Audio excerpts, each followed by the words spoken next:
Në intervistën e ditës kam të ftuar Valbon Limanin, kandidat e AG-s për komunën e Gostivarit. Mirë se vini në Alsat. Mirë se gjej, faleminderit për ftesën. Po jeni për herë të dytë në garë, me çfarë besimi dhe me çfarë vetë besimi kërkoni përsëri mbështetjen e gostivarasve? Po, për herë të dytë do të garojmë në zgjedhjet lokale për kryetarët e komunës së Gostivarit. Besimi më i madh është besimi i 17.000, afër 17.000 qytetarëve, të cilët në zgjedhjet e 19 tetorit të vitit 2025 votuan për kandidaturën time dhe nuk besoj që ka motiv më të mirë se kjo.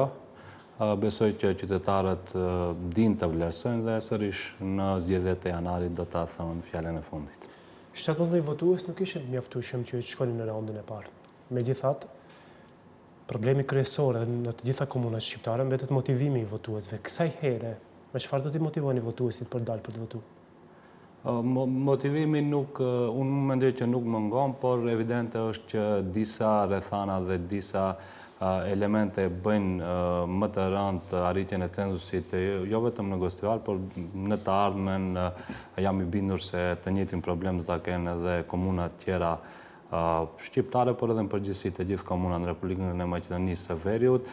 Mendoj se pas asaj që ndodhi në Gostivar, censusi nuk arrit për 21 vot, që nuk është ndonjë numër aq i madh apo ndonjë mesazh aq i madh, edhe besoj që qytetarët tani do ta bëjnë të vetën dhe do dalin me të vetmin qëllim që të zgjidhet një kryetar në zgjedhjet e rregullt. Flasim pak për problemet reale. Nesër pritet një protestë në Gostivar. Kishit akuza paraprakisht dhe nga kundër kandidati mbrëm në këtë studio, do të flasim edhe pastaj për akuzat e tij drejtuar ndaj jush, se nuk janë paguar transportuesit e nxënësve nëpër shkolla. Pse ka ndodhur që të vihet deri te protesta e transportuesve dhe çfarë borxhi është trashëguar të besuarit të qeverisë që aktualisht drejton komunën? Mirë, unë nuk kam informatat sakta, por të gjithë argjimet që kanë të bëjnë me shkollat në përgjithësi janë problematike dhe jo vetëm në komunën tonë, por në shumicën e komunave, sepse blok dotacionet të cilat vijnë nga Ministria e Arsimit janë të mjaftueshme për t'i paguar veç pagat apo rrogat e mësimdhënësve dhe me këtë mbetet një mundësi shumë e vogël për t'u menaxhuar të gjithë harxhimet tjera të cilat i kanë shkollat nëpër komuna. Gjatë këtij viti menaxhimi ka qenë i mirë, relativisht i mirë, dhe ne të gjithë ne si pjesë e ekipit të komunës së Gostivarit jemi munduar dhe kemi intervenuar me mjete nga buxheti i komunës së Gostivarit me të vetmin qëllim që të ketë mbarvajtje në këtë drejtim. Nuk kam më fiks informata, por le ta shohim nesër çka do të ndodh, atëherë ndoshta do të mund më saktë të tregoj. Akuzat ishin se ata nuk janë paguar ose janë bërë pagesa në adresa të tjera, por jo në adresat e duara të atyre që i transportojnë nxënësit. Pagesat të cilat vinë si blok dotacione nuk mund të bëhen në vende tjera, ashtu siç të gjithë e dinë se pagesat të cilat vinë nga ministritë përkatëse janë të destinuara fiks për harxhimet e saktuara.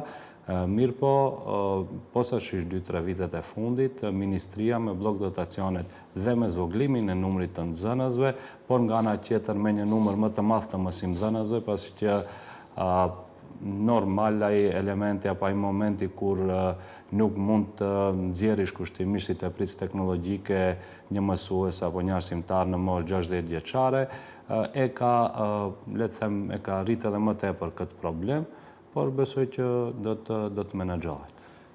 Do të ndalemi pak te problemi me ujin e pishëm. Disa herë ekipet tona ka raportuar në Gostivar denoncime të qytetarëve për mungesën e ujit të pishëm. Pse ujësillësi nuk është funksional plotësisht në komunën e Gostivarit? Përfshirë fshatrat. Problemi me ujë të pishëm në Gostivar më së shpeshti paraqitet gjatë muajve të verës, kur dukshëm rritet numri i banorëve, domethënë gati se dyfishohet numri i banorëve, dhe është punuar goxha shumë në këtë drejtim. Besoj që deri në pranverë do të jetë në përfundim sipër i gjithë sistemi i ri ujësjellësit, me të cilin simbas të thënave të ekipeve që janë ekspert fushës, Gostivari më besoj verën e ardhshme nuk do të ketë probleme të këtilla, domethënë është punuar goxha, ka pas një projekt të madh, por edhe projekte tjera. Me përfundimin e këtij kanë mbetur edhe 2 segmente të vogla, besoj që nuk do të ketë më problem me furnizimin me ujë. Lidhur me shtratin e lumit Vardar, që shpeshherë shkakton edhe përmbytje në rajonet, sidomos për bujqit shkakton kokdhembje dhe dëme, a do të rregullohet plotësisht apo do të mbetet ashtu si është vetëm në pjesën qendrore të qytetit? Ne kemi punuar në këtë drejtim, në fakt kemi pasur edhe një projekt konkret me UNDP, në partneritet me UNDP, ku është punuar në pastrimin e lumit të shtratit të lumit Vardar. Gjithsesi do të jemi në kontakt me të gjithë institucionet relevante edhe me Ministrinë e Ambientit Dietësor, por edhe me ekonominë e ujrave, me të vetmin qëllim që ta bëjmë më të mirën për qytetarët tanë dhe problemet të cilat mund t'ju paraqiten bujqve të mos përsëriten në të ardhmen. Në mandatin e kaluar, po mandatin që letë pas, nuk mund të themi që menaxhuat plotësisht si duhet, pa dhënë konstatime, por vlerësime, me mbeturinat. Tani që pretendoni mandatin tjetër, plani juaj cili është për menaxhimin me mbeturinat, pasi çdo herë kur raportojmë nga Gostivari, përveç ujësjellësin, raportojmë edhe për mbeturinat. Në ato 18 muaj, derisa isha unë, është punuar në atë drejtim. Për shembull, parku vozitës i ndërmarrjes është furnizuar me 2 kamiona tërësisht të ri për mbeturina dhe gjithsesi ka edhe një projekt i cili ka të bëjë me kontenjerët për mbeturina me një kapacitet më të madh. Projekt të cilën së bashku me drejtuesit e ndërmarrjes shpresoj që gjatë vitit të ardhshëm ta fillojmë ta implementojmë. Për atë se si është menaxhuar, prapë do të kthehem, vlerësimin më të mirë e japin qytetarët e qytetarët e thanë të veten më 19 tetar. Po me qenë të ndacak, buletinet e policisë pothuajse çdo javë paraqesin informacione ku qytetarët e Gostivarit janë kafshuar nga qendra e ndacak. Problemi me qendrën të ndacak është një problem që kërkon spaku qasje rajonale apo qasje në nivel shtetëror, sepse është problem të cilën secila komunë në vete nuk mund tërësisht ta zgjedhë dhe në kuadër të kësaj, në kuadër të rajonit të Pollogut, ne si rajoni Pollogut kemi vesh një projekt për një strehimore rajonale, me të cilën besoj dukshëm do të përmirësohet ky problem jo vetëm në komunën tonë, por edhe në komunën e Gostivarit dhe në komunën e Tetovës dhe në të gjithë komunat rurale të rajonit të Pollogut, sepse qasja individuale çdo komune në veçanti nuk e zgjedh tërësisht këtë problem për fat të keq. Do të rikthehemi pak te tema politike, si e vlerësoni rikthimin e Nevzat Bejtës në garë për Gostivarin? Mirë, me gjithë respektin për zotri Bejtën, unë mendoj që po të mos ishte qesharake dhe të ishte tragjike rikandidimi i tij, mendoj që ai është një relikt politik do ta kisha quar, i cili kandidohet për të 6-ën herë dhe mendoj se është një mesazh shumë i keq i koalicionit Vlen për qytetarët, por edhe për rinin. E në veçanti këtu dua të them një mesazh shumë i keq për të gjithë ata aktivistë të mirë dhe njerëz të mirë të cilët janë në koalicionin Vlen, ku mundeshin të kenë një kandidaturë dinjitoze, pa mos përjashtuar këtu edhe kandidatin e më pashëm zotri Sebajdin Dauti apo të besorin e qeverisë zotri Fadil Xhelilin, ja që i zhgënjyen ato, sërish kandiduan për të 6-ën herë në Gostivar zotri Bejtën, besoj që qytetarët qartë do të flasin më 11 janar. Ju akuzoi për borxhet të trashëguara nga Arben Taravari dhe borxhet të shtuara në mandatin tuaj.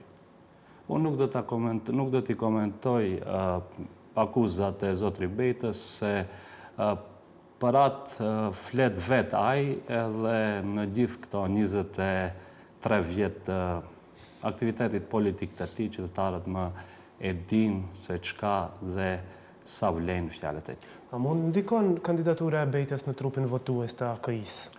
Po, mund ndikon pozitivisht, sepse është një figurë e cila do të motivojë edhe më tepër qytetarët që të dalin e të votojnë, edhe me këtë qartë të japin mesazhin edhe zotrit Bejta, por edhe atyre të cilët e kanë kandiduar.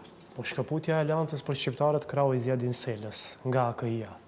Sa mund ndikojnë në rezultatin zgjedhor për Shkëpuqja Gostivarin? e Aleancës të Zotërisë Selës ka ndodhur, me sa e di unë, fillimisht në kuadër të Aleancës Kombëtare për Integrim në nivel shtetëror, por edhe në komunën e Vrapçishtit. Sa i përket Gostivarit, ne kemi komunikim të gatise të përditshëm me shumicën e antarëve të Aleancës së Zotërisë Selës, të cilat janë krah në krah së bashku me ne në këtë betejën e 11 janarit. A mund kjo ndarje të reflektohet nesër brenda Këshillit Komunal që ishte rezultati i procesit të parë zgjedhor? Prapë do ta përsëris, ne veprojmë si Aleancë Kombëtare për Integrim, së bashku edhe me këshilltarët e Aleancës së Zotërisë Selës, por gjithsesi ata janë aktiv edhe në këtë periudhë parazgjedhore për zgjedhjet e 11 janarit. Në vizionin tuaj politik, a pretendoni ta fitoni Gostivarin për t'ia shtuar një komunë më shumë Aleancës Kombëtare për Integrim, apo pretendoni ta çoni në vend amanetin e Taravarit që tha që Gostivari do të jetë qendra e re e opozitës shqiptare? Gostivari është pasioni im, edhe pasioni i ekipit i cili punon me shumë zell dhe përkushtim për Gostivarin, dhe Gostivari është motivi vetëm për të cilin unë e kandidohem në këtë moment dhe ekipi që qëndron pas meje. Besoj që pas arritjes së fitores më 11 janar do të shihet se si do të zhvillohet e gjithë dinamika e skenës politike këtu në Maqedoninë e Veriut. Kur thoni se si që zhvillohet dinamika, po jepni një sinjal se mund të presim diçka ndryshime brenda AKI sa i referohet Gostivarit edhe Aleancës për shqiptarët brenda Taravarit, apo po flisni për një figurë më të gjerë? Jo, unë flas për ndodhit të cilat mund të t'i parashikojmë për vitin 2026, më ashtu si që kanë thënë edhe shumë tjerë nuk përjashtohen edhe zgjedhjet e parakohshme, eventuale parlamentare, por ja, tani Kongresin e ka edhe BDI-ja më 20 dhjetor, pas asaj do të kemi kuvend qendror edhe në kuadër të Aleancës për shqiptarët, dhe besoj që do të ketë zhvillime të cilat varësisht se nga në cilën krahje do të zhvillohet politika, apo a do të ketë zgjedhje të parakohshme parlamentare apo jo, ashtu do të ketë zhvillime edhe në Aleancën Kombëtare për Integrim.